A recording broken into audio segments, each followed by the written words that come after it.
Hello and welcome. This is AlchemistExe, and today I'm going to be talking about Star Rail just for a short while, mostly as a preamble to the next Star Rail video that I put out, which will be in a little bit less than 2 days. As soon as the Argenti/Silverwolf banners drop, I'm going to be doing a pull video for that because I really want to get Silverwolf.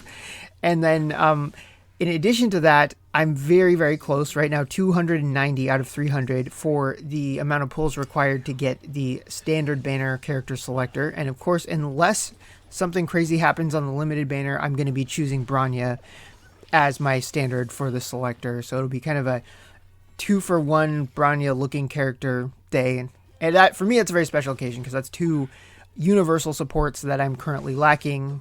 That's basically what I want the most out of my account.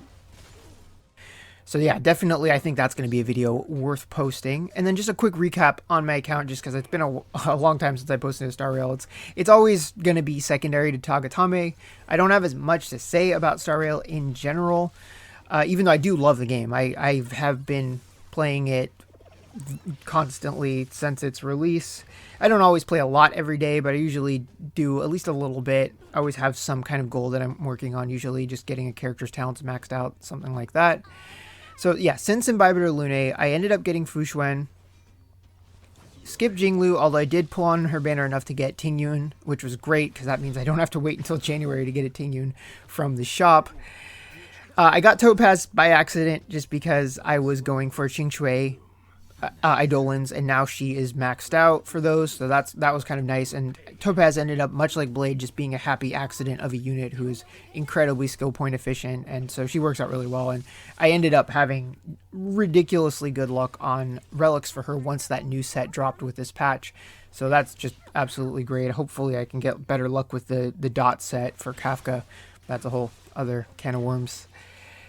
And so as far as Huihui goes, I think she is excellent as far as a defensive support unit goes, but since I already have Luocha, that brings her value down for me.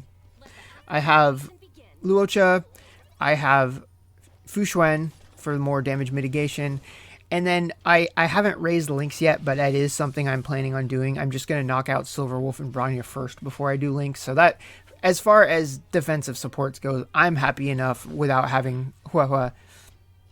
So my focus is going to be on Silverwolf and Bronya mainly.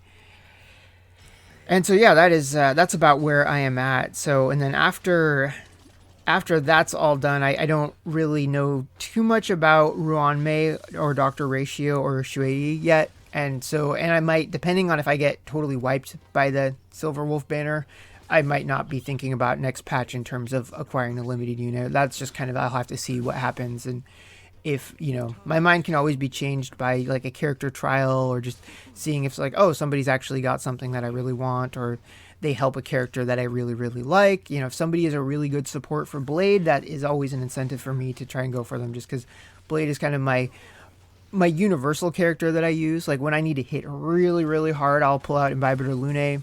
And then, of course, if a dot team is sufficient, I'll usually throw in Kafka, Sampo, Luca, etc. But most of the time, just because he's so skill point efficient, Blade ends up usually being my guy.